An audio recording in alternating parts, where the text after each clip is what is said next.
Hello दोस्तों, तो आपका स्वागत है मेरे चैनल गुरुकुल आरएस में। तो आज की अपनी रीजनिंग क्लास में अपना टॉपिक है कैलेंडर।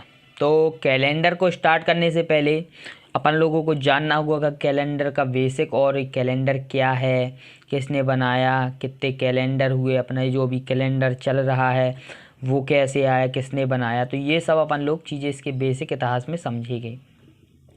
तो उसके लिए तो मैंने नोट्स बना रखे हैं, तो वो मैं आपको दिखा दूंगा, लेकिन मैं इसे आपको पहले एक कहानी के फॉर्म में समझाता हूँ। तो चलिए स्टार्ट करते हैं मेरी कैलेंडर के ऊपर एक कहानी। तो सुनिए।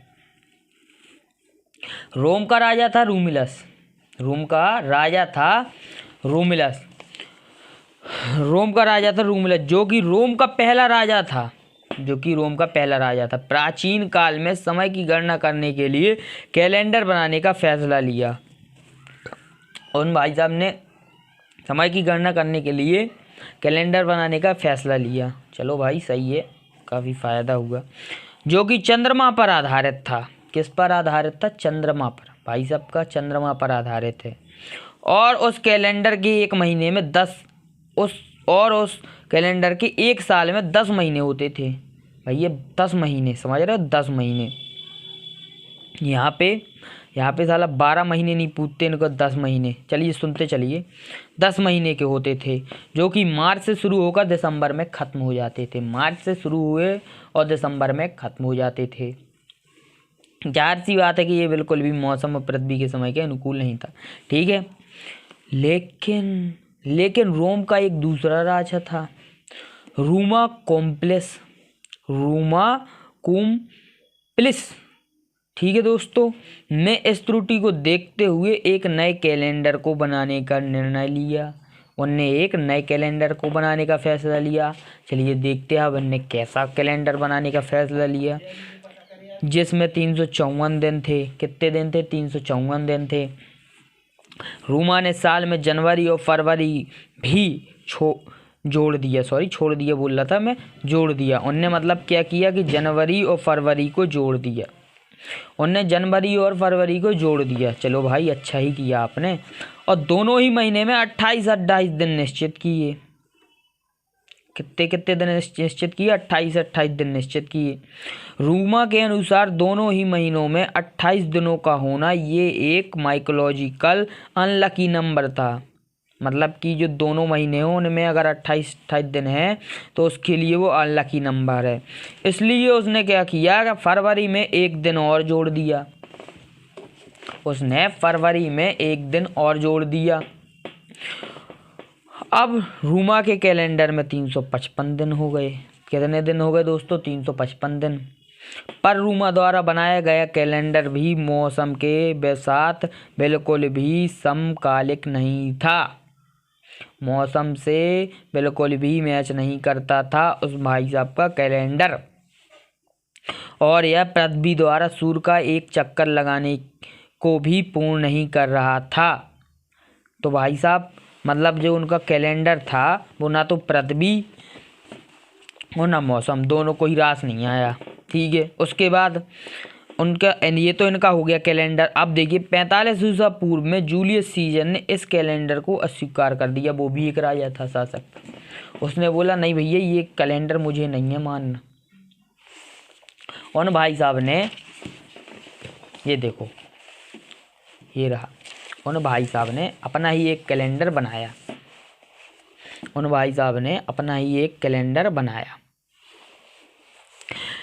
एक एक्सपर्ट को बुलाया और एक नए कैलेंडर को बनाने का आदेश दिया।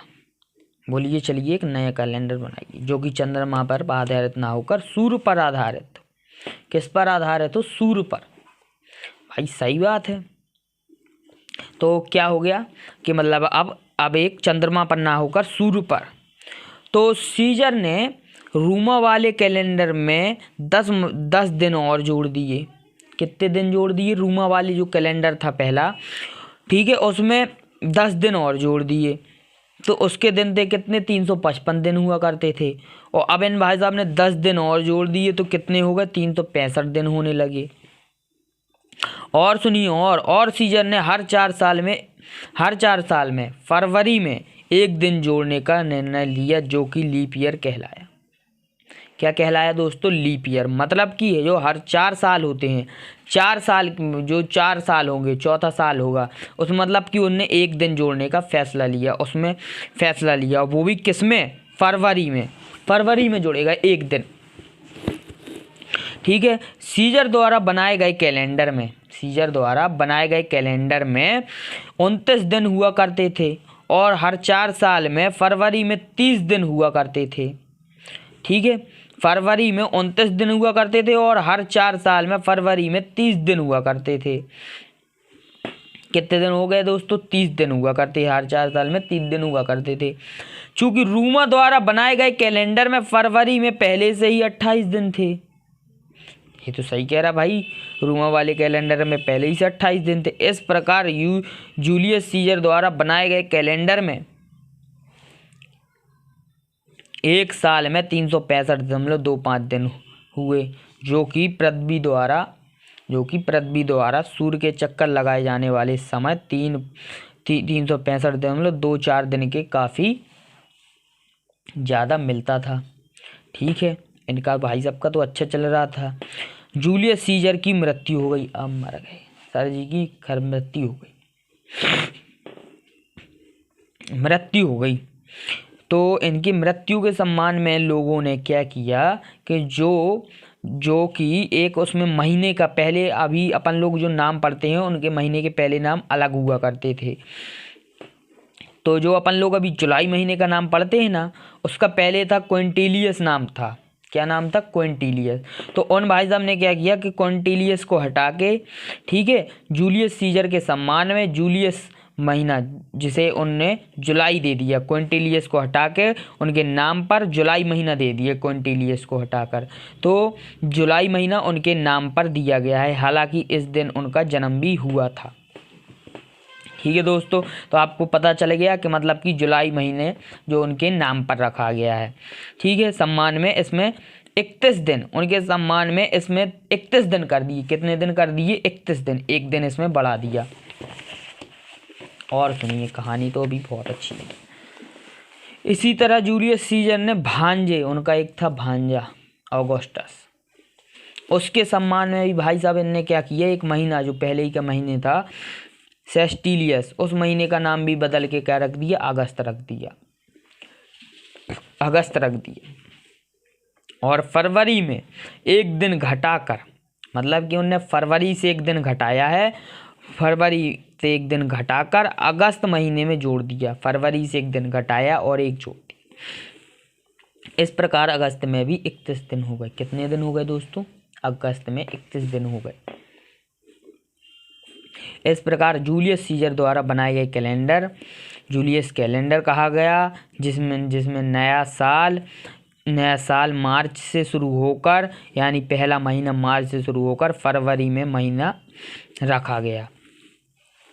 ठीक है दोस्तों, अब सुनिए, अब आएगा अपन लोगों को मज़ा। क्या आने वाला है दोस्तों? अपन लोगों को अब आने वाला है मज़ा। 1582 में पोप ग्रेगोरियन 13 ने, नाम है भैया का पोप ग्रेगोरी 13, 1-2 तो है ही नहीं, सीधे 13 ने कैलेंडर में कुछ बदलाव करते हुए इस कैलेंडर को नया साल फरवरी से शुरू कर दिया। फरवरी से शुरू किया करते हुए कैलेंडर नया साल जनवरी से शुरू किया, सॉरी दोस्तों फरवरी निकल गया, जनवरी से शुरू कर दिया। इस साल में 365.24 दिन किए गए, जो कि एक साधारण सा बदलाव था। क्या था? साधारण, कुछ नहीं किया। और ने जो महीने होते थे उनके मार्च से शुरू होते थे, इनने लिया तो जनवरी से स्टार्ट कर दिया। उसके बाद इस कैलेंडर को ग्रेगोरियन कैलेंडर कहा गया। मतलब कि मेहनत इतने सारे लोगों ने की, भाई साहब आए, भाई साहब ने कुछ नहीं किया, जनवरी से स्टार्ट कर दिया और 365.24 दिन कर दिए। इससे इनका क्या किया, हो गया लो, पूरा कैलेंडर ही इनका हो गया। आज जो अपन लोग कैलेंडर वास्तव में पढ़ते हैं जो अपन लोग देखते हैं समय, वो है पोप ग्रेगोरी कैलेंडर है। ठीक है दोस्तों, तो ये देखिए 1752 तक जो जूलियस कैलेंडर था वही चर्चा में रहा। लेकिन क्या किया दोस्तों ने, जो अमेरिका और ब्रिटेन के लोग थे उन्होंने अपनी अपनी कॉलोनी और देशों में ग्रेगोरी कैलेंडर को ही लागू कर दिया उनने अपनी अपनी कंट्री में। उसके बाद आज सब देशों में यही कैलेंडर चल रहा है, ग्रेगोरियन कैलेंडर। हर लोग यही यूज कर रहे हैं आज के समय में। ठीक है दोस्तों, कहानी के फॉर्म में मैंने आपको समझा दिया है। अब देख लीजिए थोड़ा बेसिक सा नोट्स के तौर पर। देखिए ये लिखा है, तो ये सब आपको पढ़ लेना है, वरना मेरी वीडियो तो हाईफाई हो जाएगी, पढ़ाऊँगा भी तो जाने कितनी बड़ी हो जाएगी। कैलेंडर का इतिहास ये देख लीजिए। टाइम कीपिंग यंत्र या व्यक्ति जो कि समय का रिकॉर्ड करता है। ठीक है, इसके बाद कैलेंडर दिख रहा है, कैलेंडर ये देख लीजिए। अगर आप किसी क्लास में गए, आपसे पूछ दिया भाई कैलेंडर क्या है, तो आपको बस धड़ाधड़ बोल देना है, जिसका उपयोग टाइम कीपिंग के लिए किया जाता है। ठीक है, कैलेंडर एक स्पष्ट योजना है जिसका उपयोग कैलेंडर का टाइम कीपिंग के लिए किया जाता है। पहले ऐतिहासिक रूप से प्रमाणित और तैयार किए गए कैलेंडर कांस्य युग की तारीख प्राचीन निकट पूर्व में लेखन के विकास पर निर्भर करता था। अब यहाँ पे एक मेन चीज़ ये देखिए, हाईलाइट कर दी है मैंने, ये पढ़ लीजिएगा, ये थोड़ी क्वेश्चन ये आ जाते हैं। ठीक है, अब कैसा मतलब, उनने सुमेरियन कैलेंडर सबसे पुराना था, मतलब कि भैया कैलेंडर का वर्जन कौन से वर्जन का है, मोबाइल के होते हैं वर्जन, ऐसा ही इसका भी वर्जन है। तो जो सबसे पुराना कैलेंडर है वो कौन सा, सुमेरियन कैलेंडर था। इसके बाद ये है कुछ बेसिक सा कैलेंडर का इतिहास, दिख रहा होगा आप लोगों को, पढ़ लीजिएगा। अगर मैंने पढ़ाया तो फिर मेरा पूरा टाइम इसी में चला जाएगा, बहुत बढ़िया हो जाएगी मेरी वीडियो। आप लोग पढ़ लीजिएगा, मैंने नोट्स दिखा दिए हैं आप लोगों को। और इसके बाद हाँ थोड़ी सा और देख लीजिए,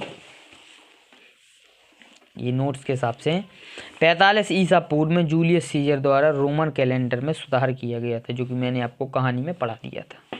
तो जो ये अब उससे मतलब कि उसने जूलियस सीजर द्वारा रोमन कैलेंडर में सुधार किया गया था।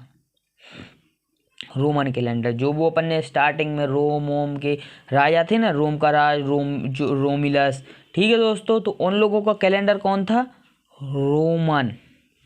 कौन सा कैलेंडर था उन लोगों का, रोमल।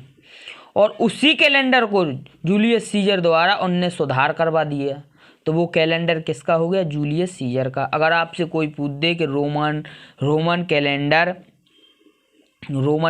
को मतलब किसने बनाया, तो आप सीधे धड़ाधड़ बोल सकते हो जूलियस सीजर ने। ठीक है, उसके बाद ये भी पढ़ाया था मैंने, बल्कि हर 4 साल में एक लीप दिवस शुरू करने के एल्गोरिथम का पालन करता था। मतलब कि हर 4 साल में एक दिन लीप ईयर करने का एल्गोरिथम। अब क्वेश्चन आपसे अगर पूछ देता है कि बताइए, पूछ दे आपसे एक कंपटीशन में, हर 4 साल में एक लीप दिवस शुरू करने के एल्गोरिथम का पालन कौन सा कैलेंडर करता था, तो आप बता सकते हो कि रोमन कैलेंडर पालन करता था। जूलियस सीजर का अब ऑप्शन रख दे, जूलियस सीजर, रोमन कैलेंडर। ठीक है, सुमेरियन कैलेंडर, तो आप धड़ाधड़ मार सकते हो आंसर, बोले रोमन कैलेंडर था भाई। ठीक है, उसके बाद ये मेरा बेसिक से नोट्स हैं जो आप लोगों को पढ़ने हैं। अब मैं नहीं पढ़ाऊँगा दोस्तों, क्योंकि फिर मेरी वीडियो काफ़ी ज़्यादा हो जाएगी। मैंने कहानी के फॉर्म में जो आपको बता दिया है वो आपको धड़ाधड़ याद कर लेना है। धड़ाधड़ क्या समझ में आ गया होगा, ऐसी कहानी के फॉर्म में पढ़ा दिया है। और ये मेरे नोट्स हैं, तो आप इन चीज़ों को देख लीजिएगा। ये मेरी कहानी। तो चलिए आज, हाँ तो दोस्तों आज अपन लोगों ने कैलेंडर के बारे में काफ़ी कुछ जाना है। कैलेंडर का इतिहास पढ़ा, कैलेंडर का बेसिक पढ़ा कि अपन लोगों ने कैलेंडर का सबसे पुराना वर्जन सुमेरियन था, रोम वाला जूलियस सीजर वाला पढ़ा। अपन जो आज कैलेंडर पढ़ते हैं उसे ग्रेगोरियन कैलेंडर कहते हैं। तो दोस्तों ये पढ़ लिया अपन लोगों ने। अब अपन को कैलेंडर के बारे में अपन लोग कल और पढ़ेंगे। कल अपन लोगों को कैलेंडर के बारे में पढ़ेंगे कि मतलब कि इससे क्या कैसे क्वेश्चन आएंगे, क्या कैसे अपन से पूछा जाएगा। और वो भी पढ़ेंगे कि मतलब विषम दिन क्या होते हैं, लीप ईयर क्या होता है, ईयर क्या होता है, नॉर्मल ईयर क्या होता है, शताब्दी, ये सब चीज़ें अपन लोग दोस्तों कल पढ़ेंगे। तो थैंक यू दोस्तों फॉर वाचिंग माय वीडियो। और अगर कोई दिक्कत जाए तो आप लोग मुझे कमेंट कर दीजिएगा, और मेरी वीडियो पसंद आए तभी लाइक कीजिएगा एंड अपने भाई बहनों के साथ शेयर कीजिएगा। थैंक यू दोस्तों फॉर वॉचिंग माय वीडियो।